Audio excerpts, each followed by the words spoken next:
Hello YouTube, HPZR here today, and what we've got here is a Gigabyte GA-6OXT. That's what you're seeing in front of you. Several things quickly, like always, all of your comments are listed. They'll be listed right there. So as I'm busy, if you see me doing something wrong or if you think I shouldn't be doing something, feel free to comment. I will be reading the comments. I've got another computer set up in front of me with the comments. Also feel free to do shout outs if you want to say hello on here, like Stathism. I hope I'm pronouncing that correct. You can do so, and I'll shout you out while we're busy with the video. So before we begin, I just want to show you guys quickly what caps are on here and what bad caps looks like. Also give you an explanation of what caps I'm going to be using and why I chose them.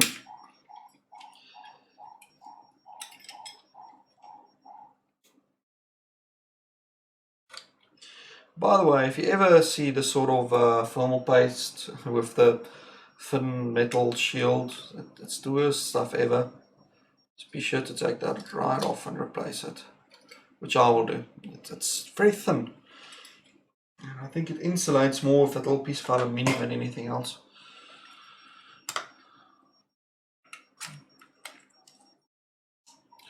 Right, so let's see what you guys can see. So we've got a basic board here. It's by Gigabyte. It has GCW caps on here or something of the sort. I'll tell you now. GSC caps. And it's a nice little board. It has two fan headers. I'm going to install the other fan header. I've already measured that out, and I know it's connected to stuff, so I know it'll work. I also measured that it is getting 12 volts, so might as well, while I'm busy soldering, just solder in an extra fan header, and you get a fan header for free.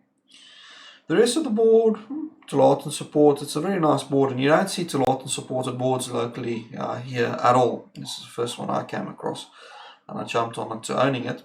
But the big problem here is it has a single bad cap, and normally what I would do is I'll only replace the caps in that area that's bad.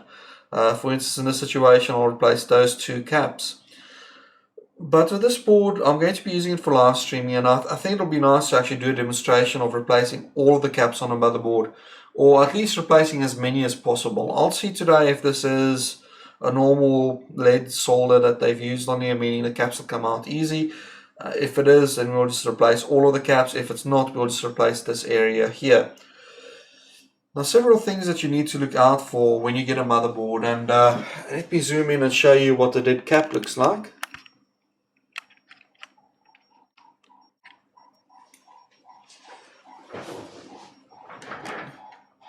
So as you can see there, the first thing that everyone knows to look for is that the top on there is actually sort of bulged. I don't know, if I turn it like that, you'll be able to see it. It has a huge bulge on the top there, and also the cap has actually started lifting away from the motherboard. So if you look closely there, you'll see that the bottom of the cap is swollen so much that it's actually started pulling itself off the motherboard as if it's trying to escape. That's normally what I look for, and you'll find on these motherboards the caps that normally go is all the filter caps involved with the CPU, and it's normally the ones that works on a DC to DC buck converter. It's a dead giveaway. You'll always see a coil, you'll see a regulator, and then a few caps, and normally they're all in a row or they're all close to the CPU, and those are the ones that fail the most. Sometimes the AGP cap fails. This one has several, but they look fine. Normally I won't replace those if it looks fine like this. But you also need to remember that your capacitors, you can't always visually tell what's going on. Some boards, the capacitors will look fine. It won't look like they've vented or aired or anything. They'll look absolutely fine. And what you need in that situation is you need what's known as an ECR meter. I always used to own one at the previous company I worked for, and unfortunately I don't anymore. But what it does is it measures the ESR, the equivalent series resistance in your caps. Now what this is basically, in electronics there's no such thing as a free ride. No matter what part you've got, it's got a little bit of resistance in it. You're going to lose a little bit of energy. And ESR, especially in capacitors, okay, let's get two capacitors here. Now ESR basically, especially in capacitors, is extremely important when you're dealing with buck converters, when you're dealing with this coil and a regulator and that combination. The reason for this is it pulses the cap extremely quickly, sometimes in the hundreds of megahertz range, and then that's supposed to stabilize the voltage. Now if you have a high ESR, so the cap is a little bit old, it's older than 2 years, because you can literally measure the ESR sort of going down after the first year. So you've got an old cap, the ESR is increasing. Suddenly there's a resistor and you've got a high pulse of current going through. It's not carrying a lot of voltage and it's just pulsing the whole time. So suddenly your capacitance drops down to nothing. And that's where the problem comes on. And that's why you need low ESR or ultra low ESR caps on these DC to DC converters. So I've got two caps. I decided to go for this video with two different caps. So I've got my capacitors there. Now what I've done is, and I recommend everyone do this when they want to recap an entire board, is you go and you look at what parts are there and you actually go and you get the spec sheets for the capacitors. The first thing you want to make sure of is that your capacitance is never lower than the capacitor itself, and your voltage, okay, is never lower than the supplied voltage plus about 30%. So what I normally do in a situation is I go online and I do a quick Google search and I type in the capacitor's name, series, and I get the spec sheet and I look at the spec sheet at the capacitance and the ESR value, and I go to RS and I get a suitable replacement. Now you'll notice that my replacements are completely the wrong size. It's just a personal thing, it doesn't affect anything, but I really don't care about the size. As long as it fits there and it doesn't obstruct my AGP card or anything like that, I really don't care about what the size is of the cap. A lot of people want to get the exact same size, and for the aesthetic and things, no problem with that either. But if you do go out and you start researching the caps, you'll notice something a little bit interesting, and I'm going to zoom back out here to show you guys.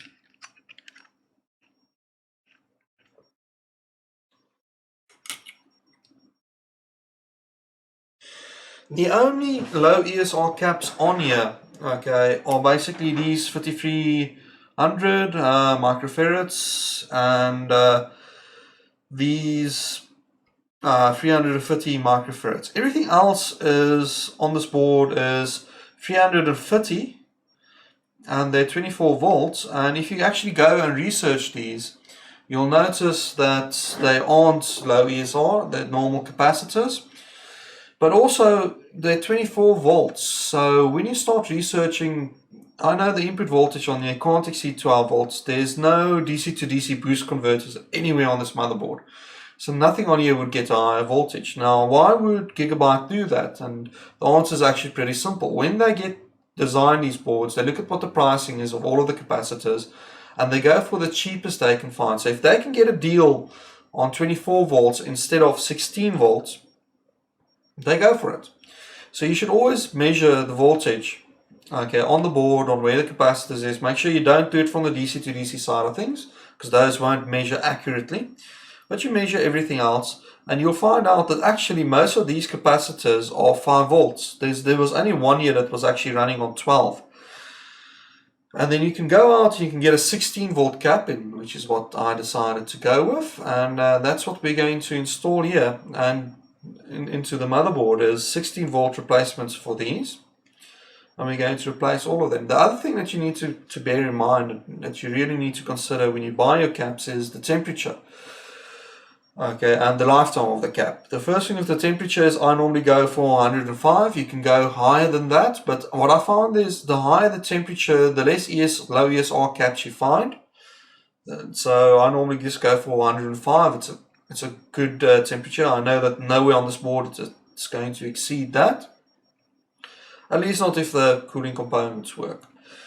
Then after you've actually gone out and you found the temperature, the other thing you have to look for is the lifetime. Now, if this board was going to go into a server situation, I would buy 10,000 hour caps. And what that means is after 10,000 hours, okay, the capacitor itself will start deteriorating. And it's a very slow deterioration, it's very slow. But because this is a retro machine and I'm not going to spend days powering it. Okay, I went for 1,000 and 5,000 hour caps, and they should last me until eventually this board completely and utterly dies and other components on this board start giving out. So that's how you go through the process of choosing your capacitors and getting the right caps for the board.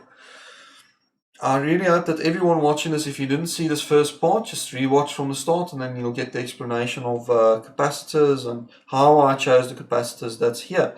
It also explains that why you'll get different sizes and things. The only one that the size might be a problem is this one here. These 5300s, they're quite thick, but it should fit. So what I'm going to do here is, because it's such a far away the camera, I'm going to zoom right in. So bear in mind that the white balances off, that's why I look yellow. But it's a blue motherboard, so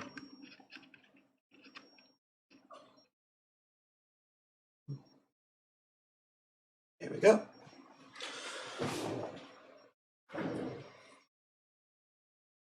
And we're just going to start with these two caps here. And what I like doing, and this is only my thing, because everyone else is going to be different here, is I like just going for the exact same cap and then moving on to the type of cap and just doing all of those and then making my way across the board into the different sort of caps and then eventually getting back to it. So for this, I normally do about 320 degrees C on my soldering iron. I'll make sure it's a nice thick tip. And I'm going to have to apologize right now because it's going to be very difficult for me to constantly make sure that everything is in focus for you guys and you guys can see nicely. The only tools I use to do this is a solder sucker. Right, yeah, I'm going to show you. It's a normal everyday solder sucker. It's a real janky one. I had a better one, but of course when I changed companies, all of my electronic gear went with it, so yeah. But you don't need much. So let's start off with this, and the big thing with this is leaded or lead free. I use lead solder as a replacement, and you always add a little bit of extra solder to it. And I can already see this is going to be a problematic board because it's a multi-layer board and there's huge ground planes. That's going to give me a lot of grief removing the caps. But what can you do? I might even push this up to about 350, if not more.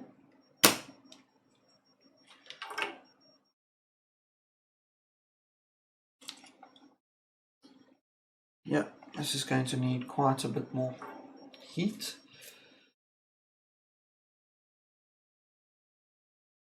And don't worry if you make a mess about on the board itself, because we are going to clean that off just now with some PCB cleaner. That's also another thing that you will need. There we go, that's better, that's the right temperature now.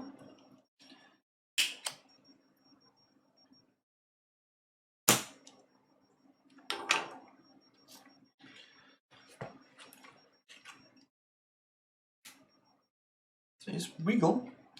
So let me put that back up so you can see what I just did. I just took that and just did a slight wiggle. And the capacitor comes right out. Now, what's important with the capacitors is you've got a positive and a negative side. Okay, on the capacitor itself, the positive or the negative side has this band here, especially when you're dealing with radial electrolytic caps. If you're dealing with surface mounts, it's a bit different and you'll have to see which way they're actually marked, but you've got a negative and a positive and the little white line there. So what I would recommend is Acer especially. Gigabyte I don't think did it that much, but Acer I know absolutely love doing it, and it's the biggest pain in the world, is they would have the silk screen wrong and the capacitor inserted the right way. So before you start, just make sure the way the capacitors are, mark them off, etc. So before we put that in, I'm just going to remove the other one, and then we're going to clean the area, and we're going to then put in our capacitors. Okay, so that there, that's the next one. We might just, I'll do that, I'll come back to that one later.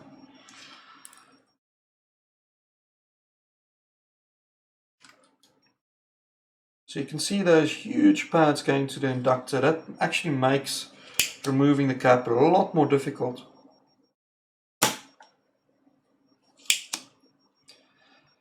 Suddenly you've got all of that stuff that you have to firmly remove.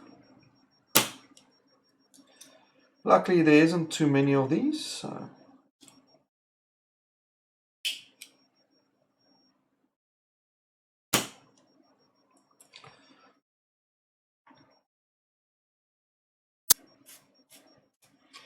I see a big thermal pad is where the problem is coming in now. What I'm going to do is I'll just add some fresh solder and we'll just hold it there a little bit longer.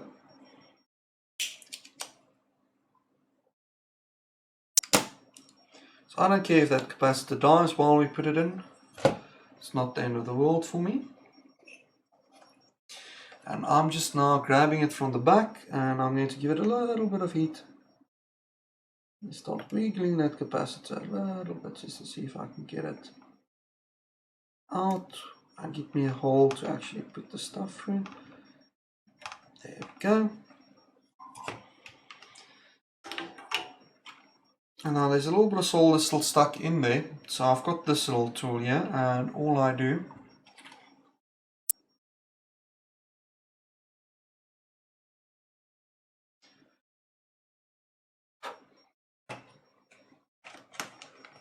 now PCB clean, and we just clean that off a little bit. We're going to clean this twice, we're going to clean it beforehand, so we pick up all of those little silver flakes that came loose.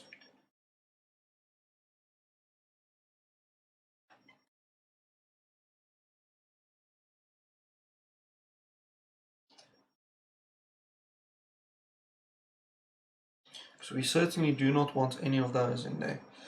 So I've got my 2 replacement capacitors.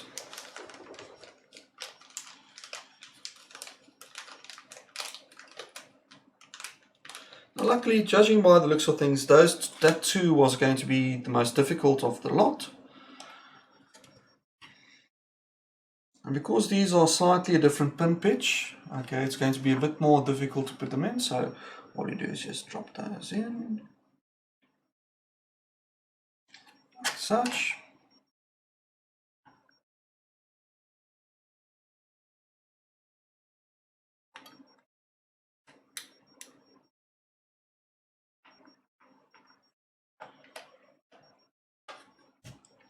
Mold the capacitor and then slightly spread the legs so that the capacitor can't get out again.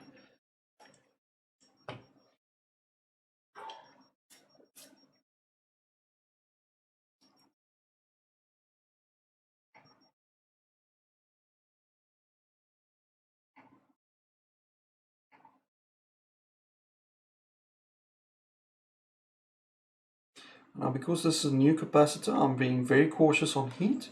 I don't want to overheat my capacitor, but I also need to make sure that it does actually adhere properly. There you go.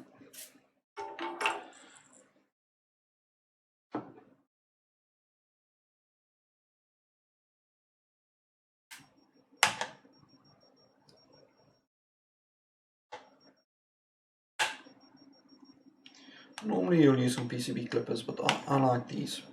That's just my opinion.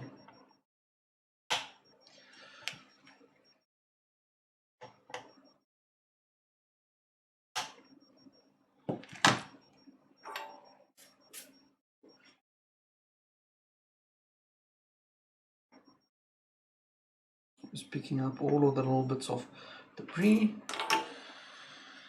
And now going in with the PCB clean again. You guys can still see there, right? Yeah, there we go.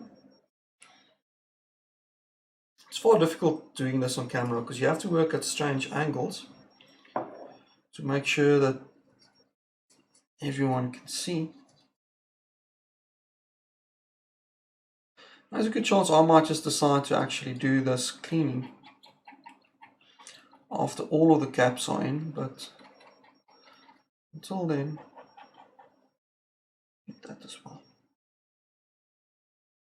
We can just do that. Okay. Right, so those are in. That's done. Now the two problematics. Now at this stage, I would have actually just called it done.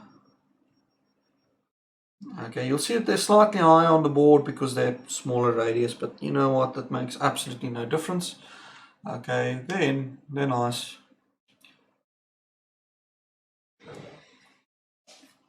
So now we're going to do these four, which is the thicker ones. And now depending on the video, I might actually just decide to stop it at some point because it's going to be very boring doing the exact same capacitors the whole time. I see that we're already down to 3 viewers only from 5.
I'm just going to clean out quickly here my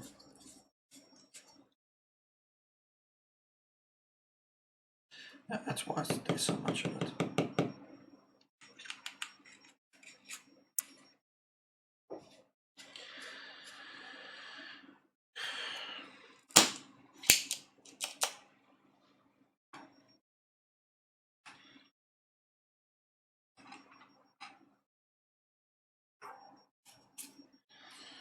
This is basically all that there is to it. You just spend a few hours in the day just to heat up a pad and to grab out the caps. Careful not to damage any pins or break anything. Okay, and then we're looking for one more. I think it's that one there. Yes, it is.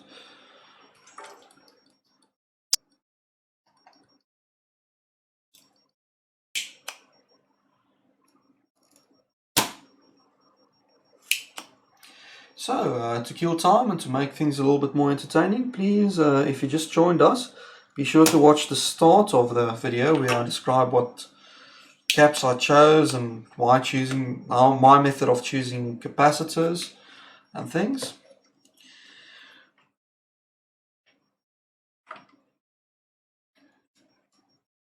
Okay, so now we're at this stage and I'm just going to wiggle my caps.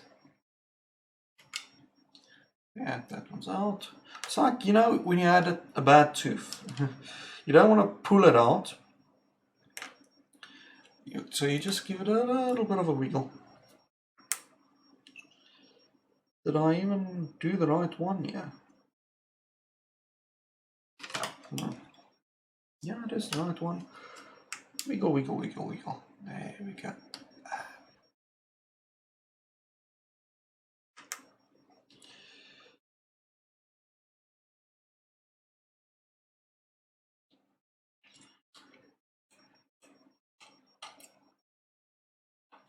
Make sure you get the polarity correct. And we're just going to fit these in. Even though these are bigger, they fit in just fine.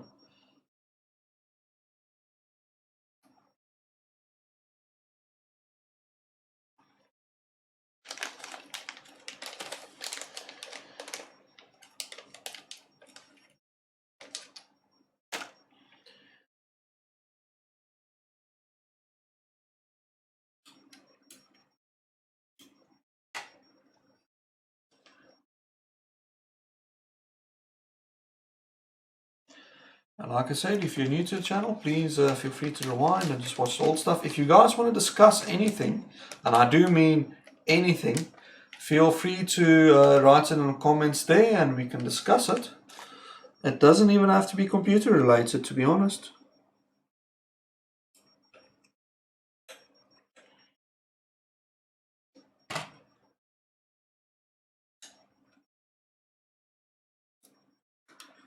Okay.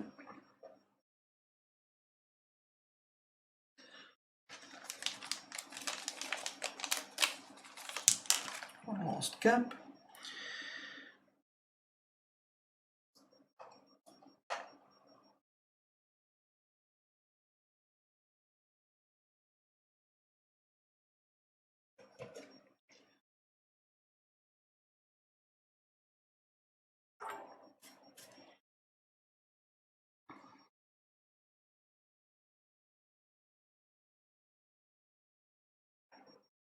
So I watched, you guys probably saw I watched that Ghost in the Shell the other day. It was freaking phenomenal. I rewatched the anime, and I'm a little bit disappointed now that I've watched the anime again. There's a lot more stuff that they left out, a lot more stuff that they changed.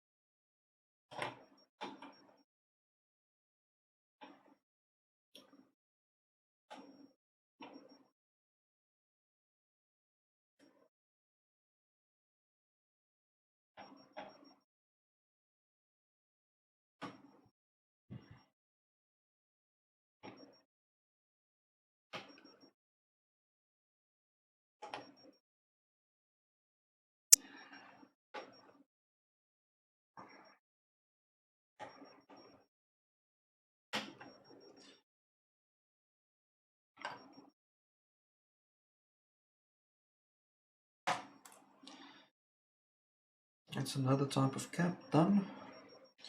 So get that off a little bit closer to the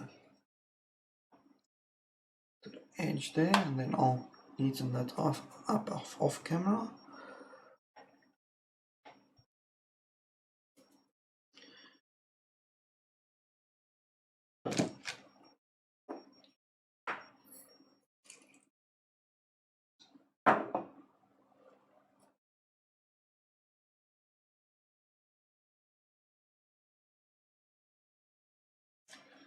Sorry guys.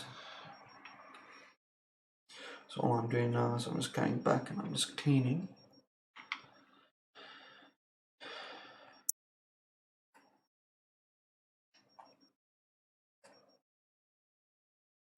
I'm literally just cleaning off all of the junk. It's a clean board is a happy board, you know. I don't want to leave my flux and stuff on here.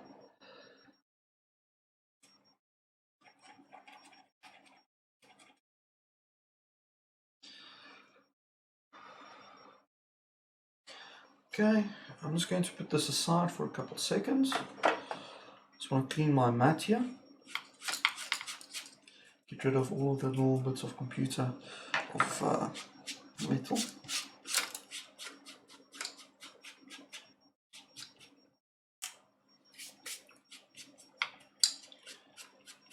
make sure they don't come in anywhere. Okay, we're back. So we've done all of those. Now we're going to start doing these ones, and these are the ones that's like all over the show on this board. That's the dominant cap, the general purpose DC to DC filter cap that they've used. And then I'll zoom you guys out because you get quite a close look at what it looks like. So I'm sure we don't have to do the entire stream where the only thing you see is this giant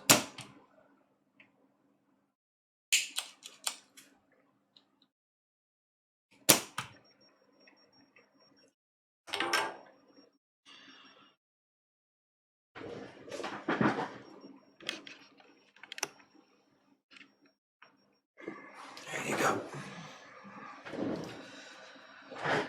So feel free to talk in the chat. Tell me about your days. Tell me how you're doing. Tell me what's going on. What's happening. What's up.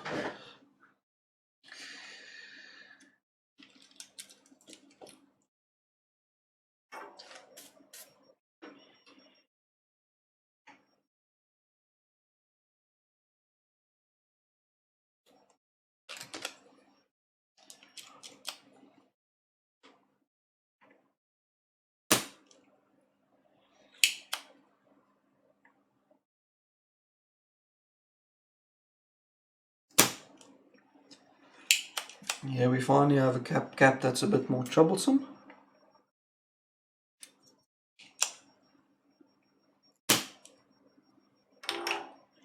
But even that could not stop it.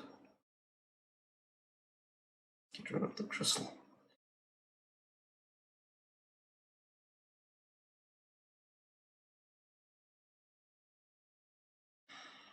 That one done. And there's two more here. Let's double check that they are caps. Yes, they are. Oh my, there we go. That's just a screensaver. Okay, so one thing I do want to show you is when I do this and there's traces and tracks, I keep my soldering on whichever direction there is in the trace or track just to minimize any potential risk.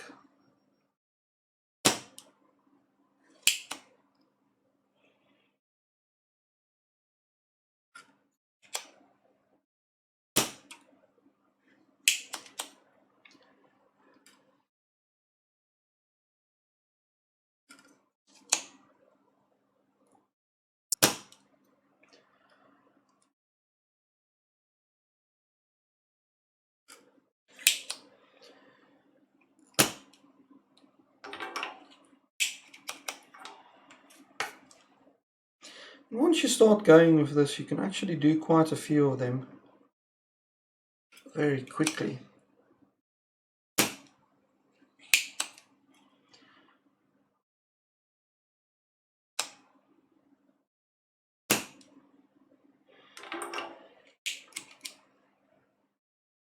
There was a small gap there, but I don't care much for that.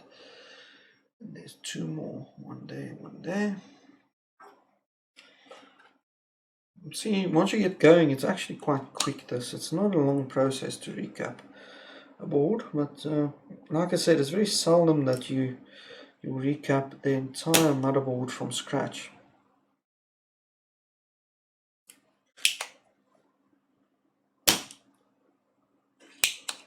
That one didn't even want to stay in the board, it just fell out.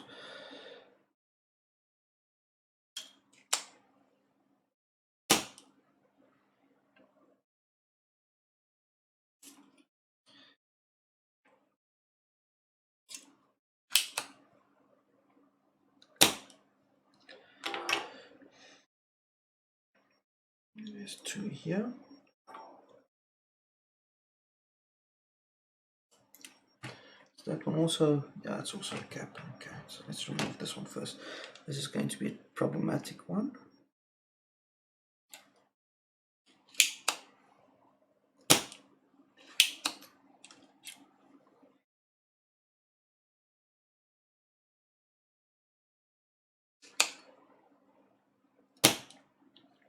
Yeah, called it.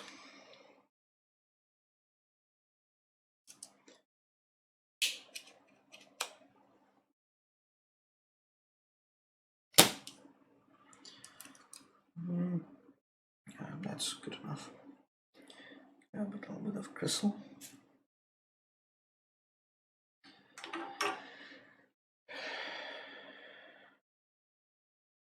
What else did I miss here? That one is done. This one is kind of committed suicide. That one is done. This one is done. Done. Done. Done. Done. These two.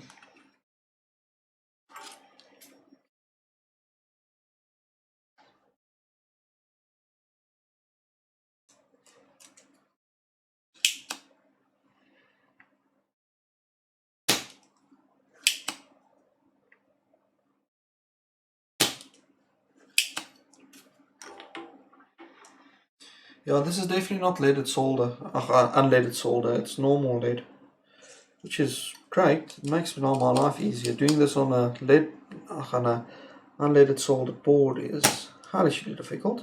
But then again, an unleaded soldered board, the caps won't fail at the moment. It's most likely bad BGA.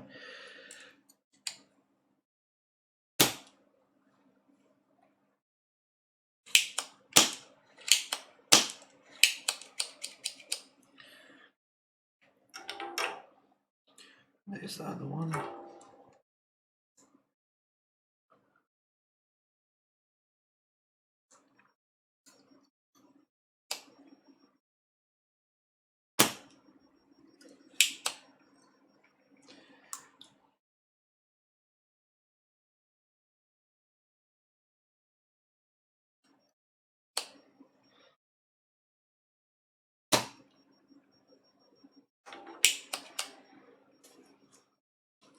Now I'm going to open up the sides PCI as well, because it does actually have space for 2 caps, but for whatever reason they thought they didn't need it. And it would be nice to know that the PCI bus has some extra caps, because I'm going to run the 2 Voodoos on there. And on later machines that they stopped caring as much for the PCI bus as they used to.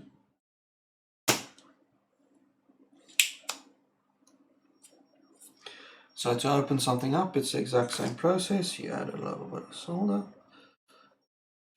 wait a little bit, and suck it up. Add a little bit of solder, wait a little, suck it up. So I'm sticking an extra cap in there. That's kind of got tangled. I think there's only 2 more. And then we're going to quickly open up that other area. This is going to be a problematic one. You see the huge crown plane. Is that a cap though? Yes, it is.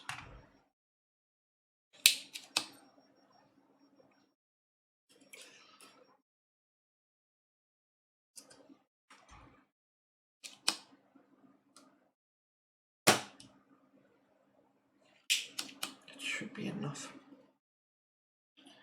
Not, I'll come back to you.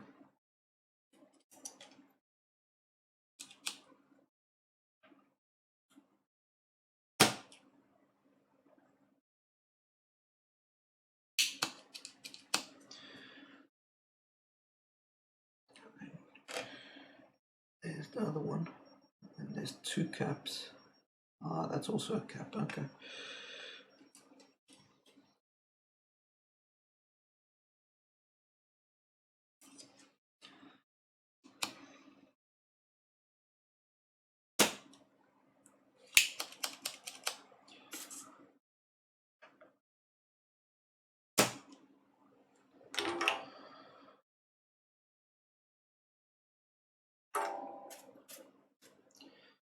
Oops, red crystal, there we go. Any more? There's one there.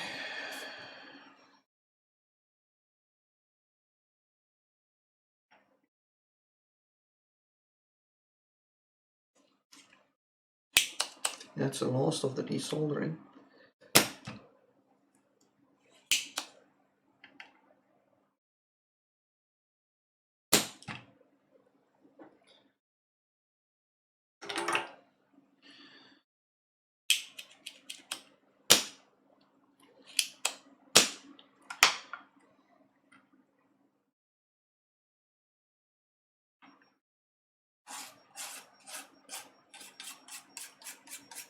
Because there's so many now, it's just quickly to take a nice thick brush and just grab up all of the crystal.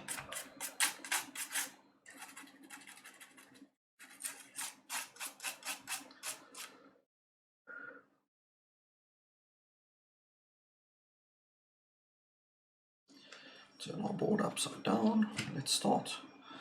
Normal process, little wiggle. There, it's out.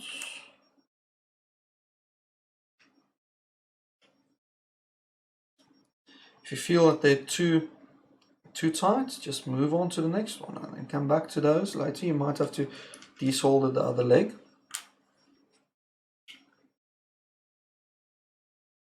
Especially seeing as we did so many at the same time now. Come on. Ah, you're very tight. Ah, you're not desoldered. Okay. I missed one. Frankly, I think I'm going to miss a few.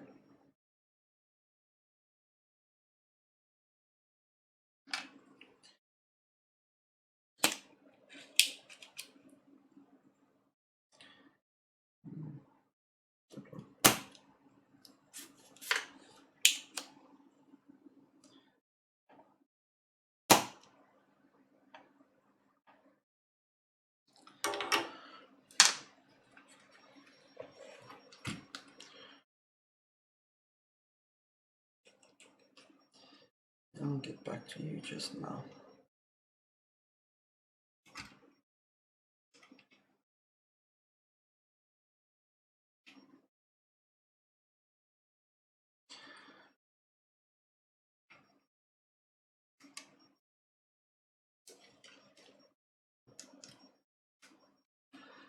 Get some of these off.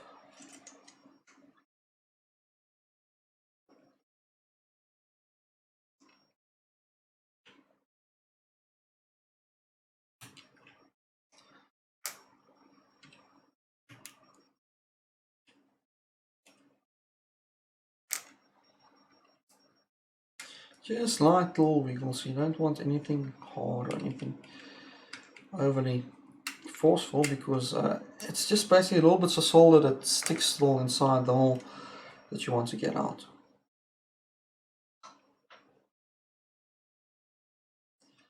And you'll find probably is a lot that you'll have to revisit, especially seeing as we've done this many. You're ready. You are ready, except for that one pad. Okay, so what we're going to do here is just grab that by the back. Make sure your soldering iron is clean, because you don't want to actually pull through more solder. That's out. Let's grab the next one.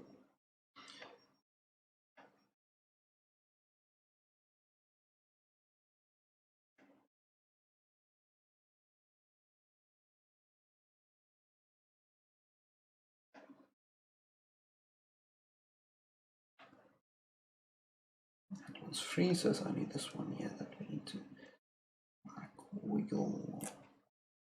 Is that even the right leg though? Ah, that's why. Okay, I resoldered that. That is my stupidity.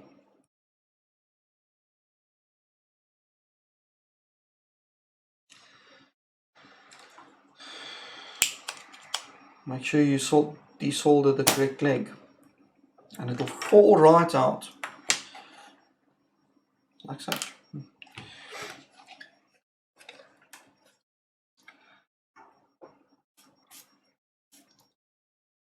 By the way guys, the chat is active, so if you guys want to write anything in the chat, it will pop up on screen and then we can discuss it. So any questions about what I'm doing, if you think I'm doing anything wrong as well, feel free to let me know in the chat.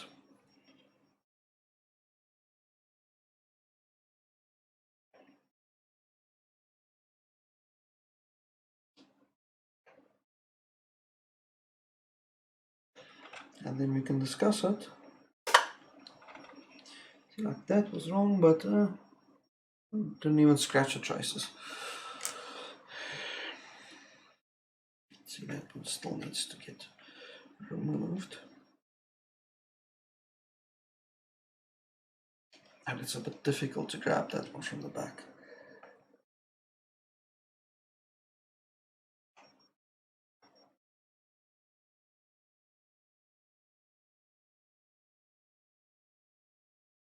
There we go.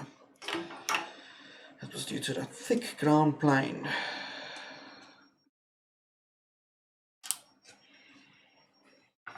Let's see, what are we left with? Just those four. These two should wiggle. No. This was the one that was going to be problematic due to the thick ground plane.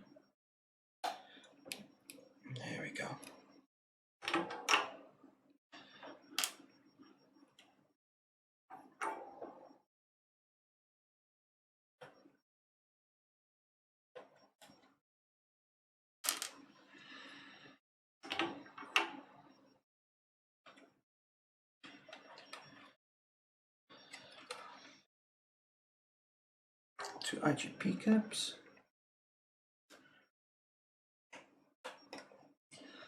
There we go.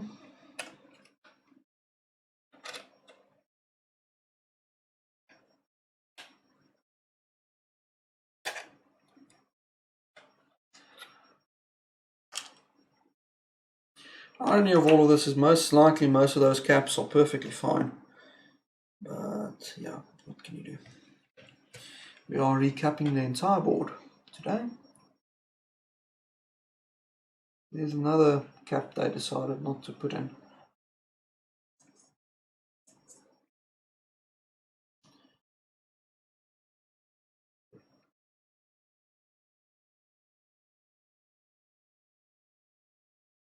So that's everything. Let's have a look, see quickly. Yeah, that is all of it. Turn that way. Let's open up this power fan connector quickly while I'm here.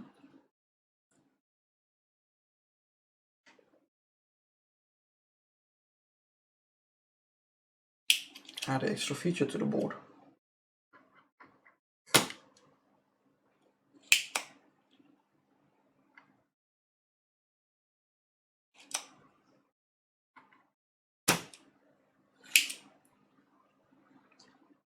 Probably easiest to do this from the back, but I'm here now. Yeah, I'll clean it up from the back.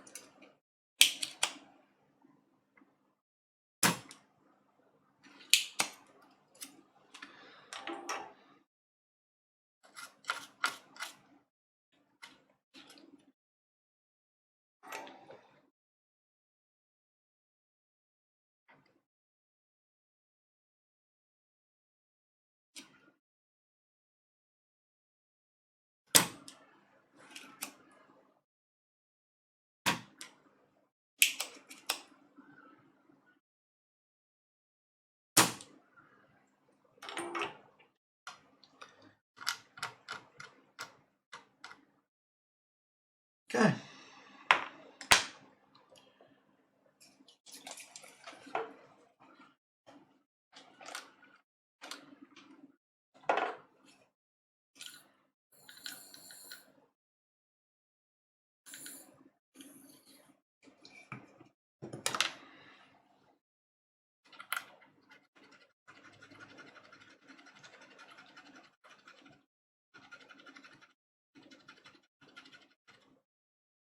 Let's clean.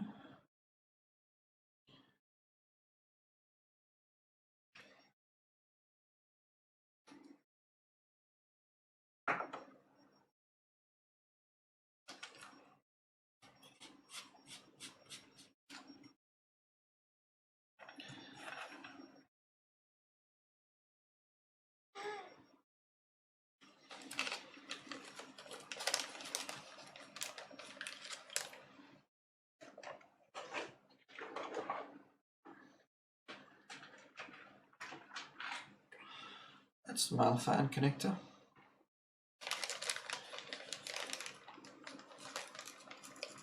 So we're going to use a large number of these, so I'll open up the bucket a little bit bigger. Let's get a few of these out, shall we?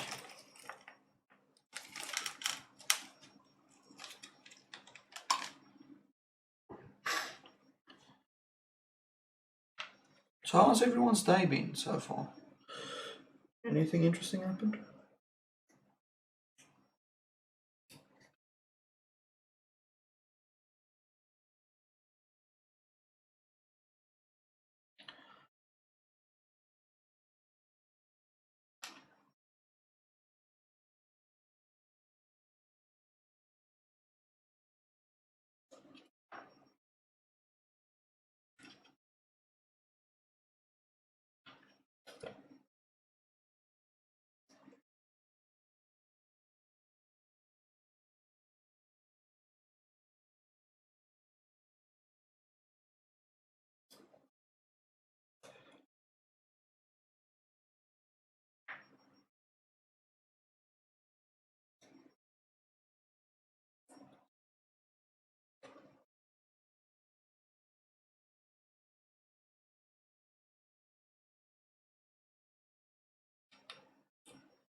Hey, you guys are quiet today. Even though there's quite a few of you watching, very quiet. So I take it everyone's stressed out a little bit from last week. I hear a lot of things happened in the United States. A lot of things happened in South Africa as well. There was like protests here and everything. Apparently people don't like our current government, and so everyone's protesting. Well, not apparently. I think it's definitely everyone doesn't like it.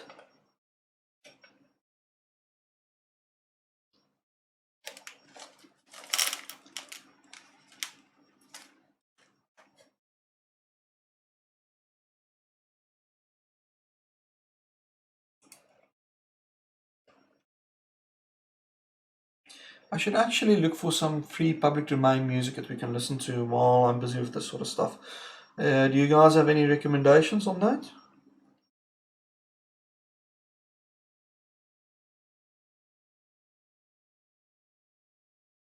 No recommendations. By the way, I see there's a lot of new viewers.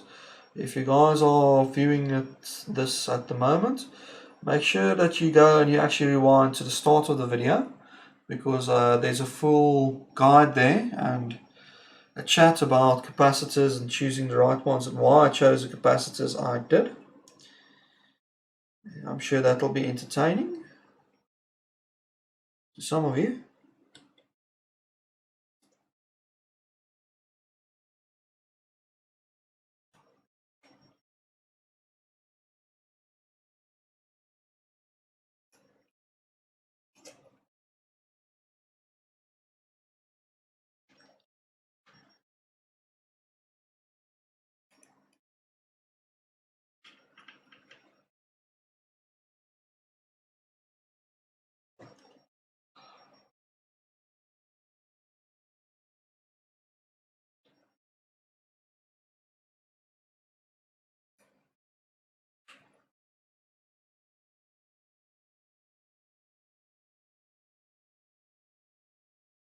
So now I think I've got all of these fitted.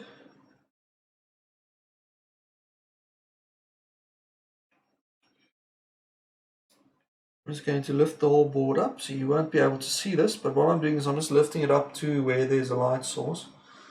I'm just looking for any holes in the board that I didn't fill yet. No holes. That's all the caps. Let's put in our little fan header.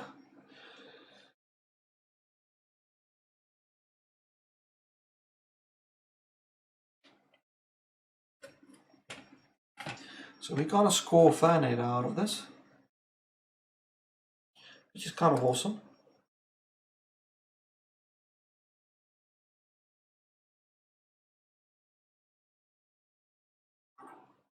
Now what I wouldn't do for an ultrasonic cleaner to clean the stuff afterwards properly, a crest or something like that.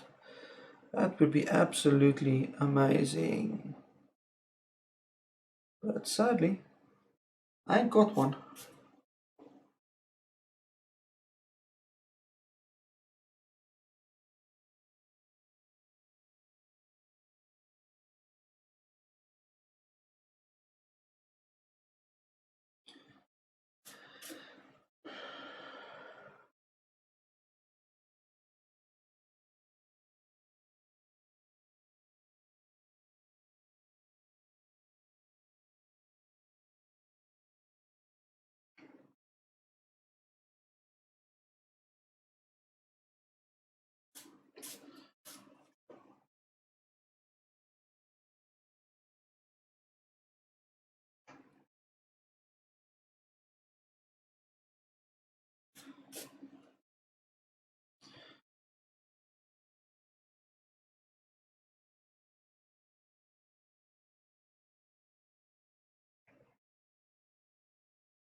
Still no comments, guys. Mate, what a time! What a quiet stream it is today. Normally there's at least 2 guys telling me I'm wrong with something.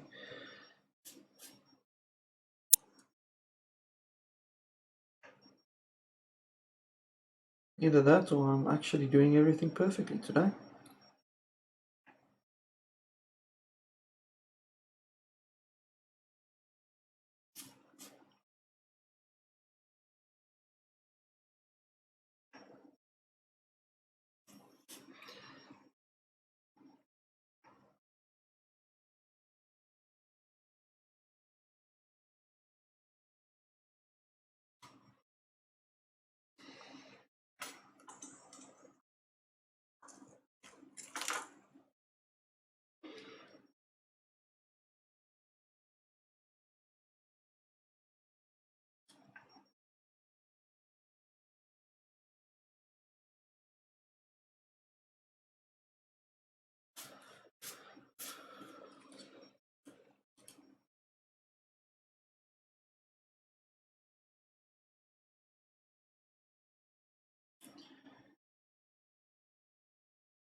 Okay, that's the last of it.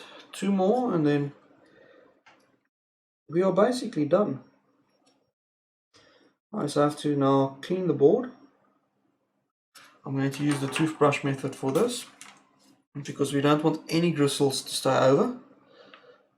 Gristles is bad. Okay.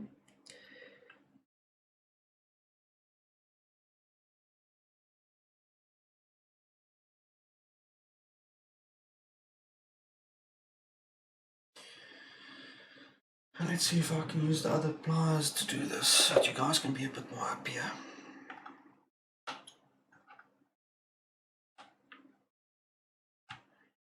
Problem with this one is that it has like holes in it already from all of the times I've used it. So it doesn't always cut nicely, but it does cut better than the other one I had before.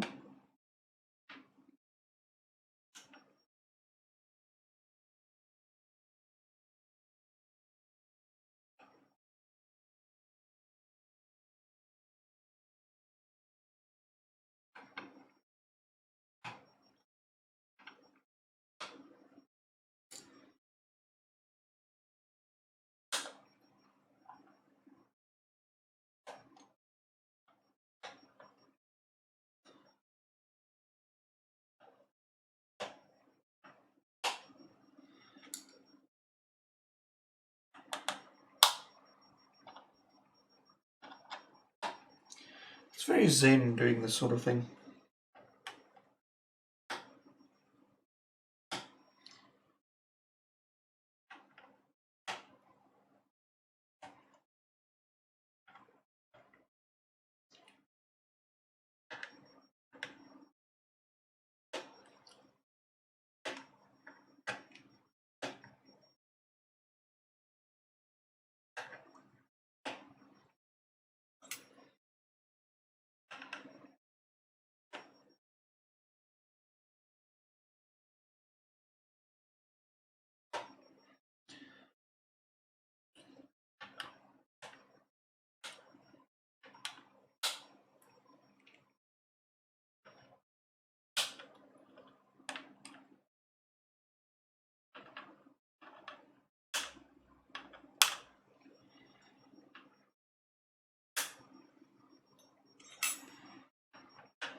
Okay, last 2.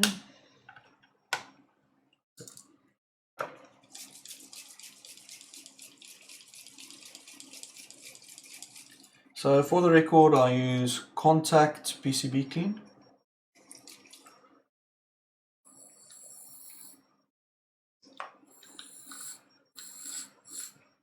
It's always difficult if you've got the last little bit out of this to get the liquid out.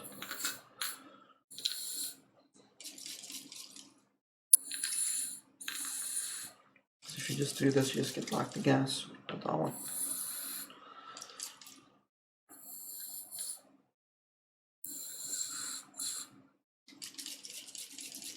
the liquid more than the gas. Come on.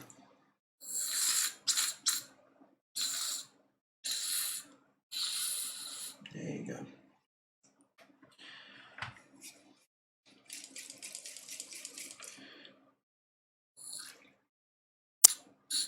Your average toothbrush.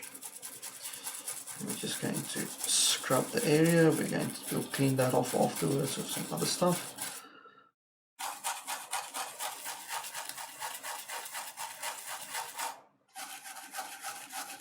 Get all high from the fumes. This also gets rid of any gristle, which, like I explained, any sort of gristle is bad on this board.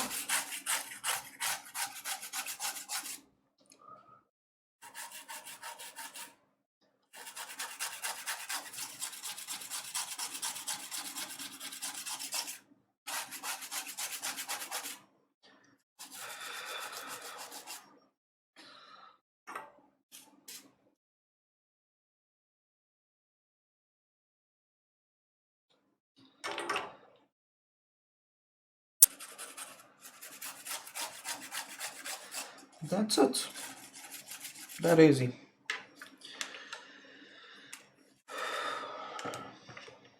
Take the other cutters and just cut these a little bit closer to the board.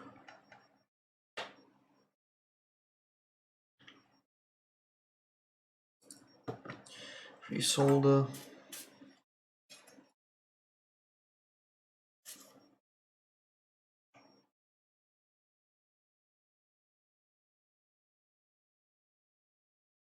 That's two.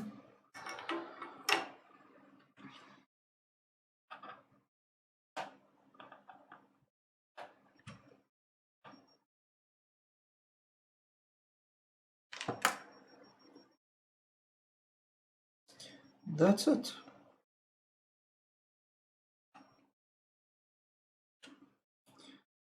That's really all there is to recapping a board. I mean, we're done.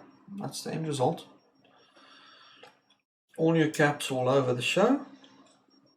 Now the question is, can I test this for you guys?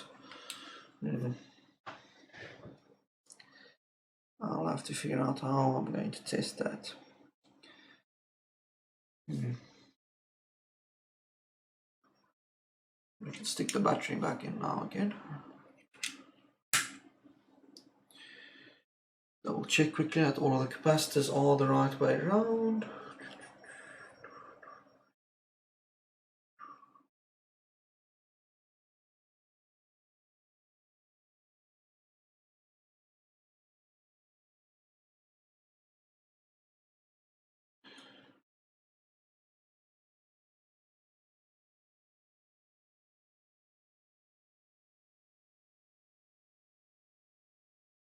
That's some fat caps.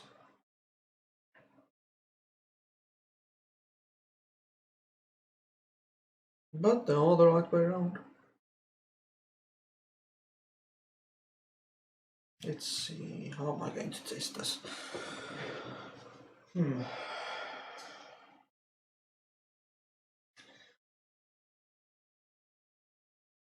If I move it to here,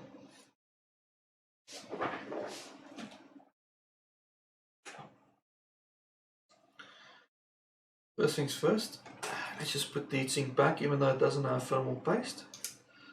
I'll clean that off before I build the system.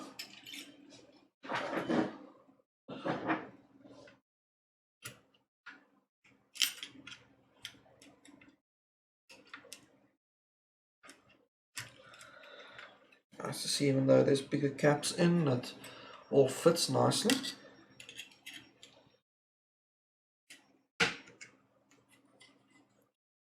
It says the power fan connector. See if that works now. Should do. I don't see any reason why it wouldn't. Stick some memory in.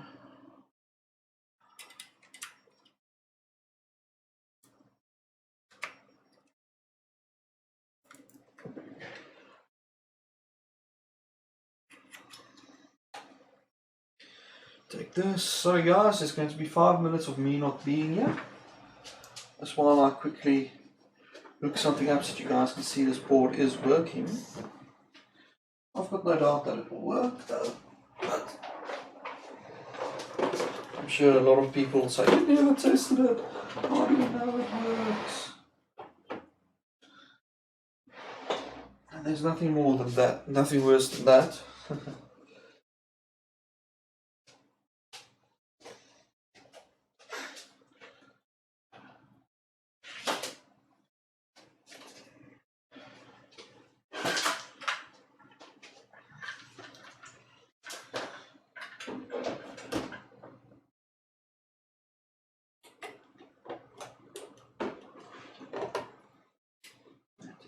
That.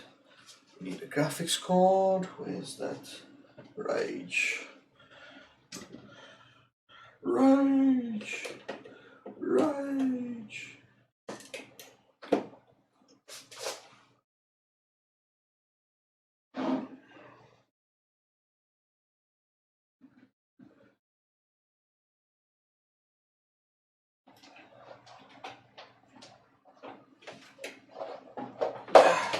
It would be really funny if I switch this on and bursts into flames. That would be classic.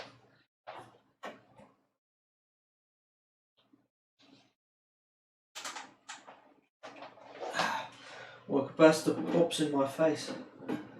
That would be awesome. Okay. So you guys will get a nice view. Let's move the camera over like such to that screen. Okay, there we go.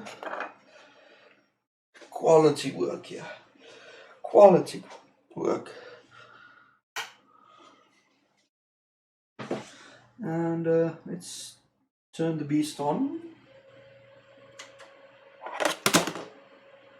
Swap the camera around. I'll swap the screen around.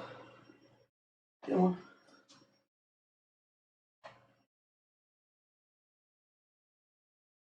And I'm not getting any picture. Why is there no picture? I clear the CMOS on this because last night I overclocked it to Alan gone.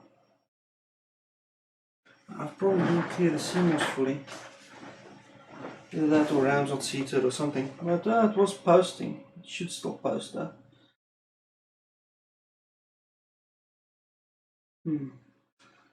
Maybe it's one of these funky boards that must be connected to them.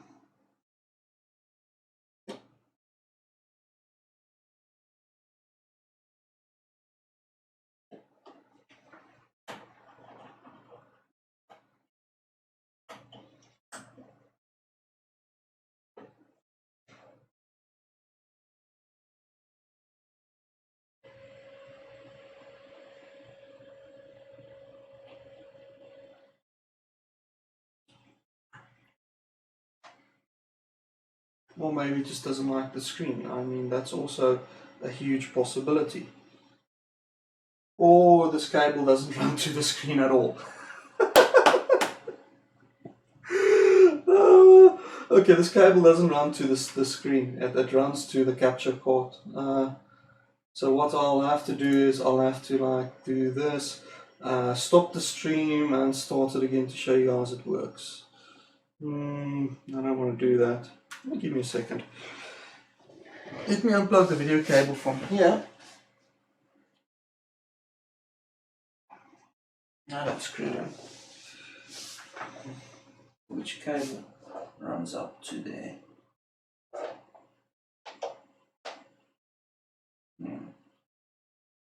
So one of the cables should give me VGA. Let's run into the screen.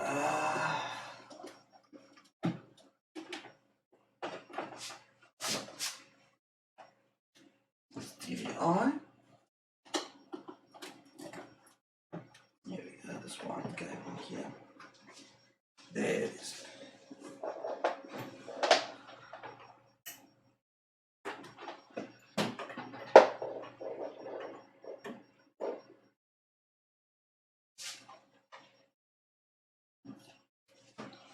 Ha! Okay, there we go. That works if you actually plug in the correct thing. So let's just plug in a keyboard. And just because you guys have been here for so long and you've all been waiting patiently, now you haven't been chatting, let's go into the BIOS and push this up to 133 because that's where it stopped last night. That's out of pure interest. There's a good chance that the CPU just can't go that high, but I just want to see if it works. Well, you go this high without actually increasing the voltage on the CPU, which this doesn't actually allow. This board doesn't allow you to mess with the voltages. 133.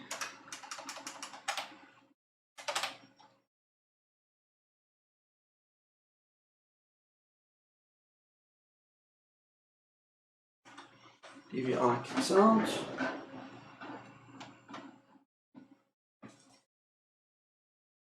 Yeah, the CPU still doesn't take a 133 overclock. But that's to be expected. I mean, it's a 1.1, it's a Larson Celeron. At least the board works now. Let's plug everything out. And yes, that is a complete recap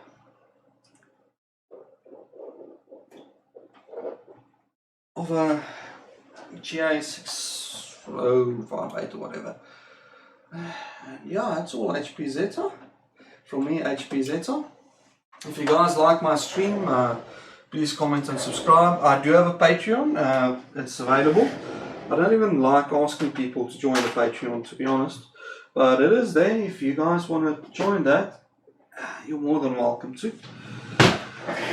And until next time, I need to clean up this mess and prepare for, I think, late this afternoon stream or tonight's stream when I'm going to be using this motherboard in another project and another system. So yeah, that's all from me. Cheerio.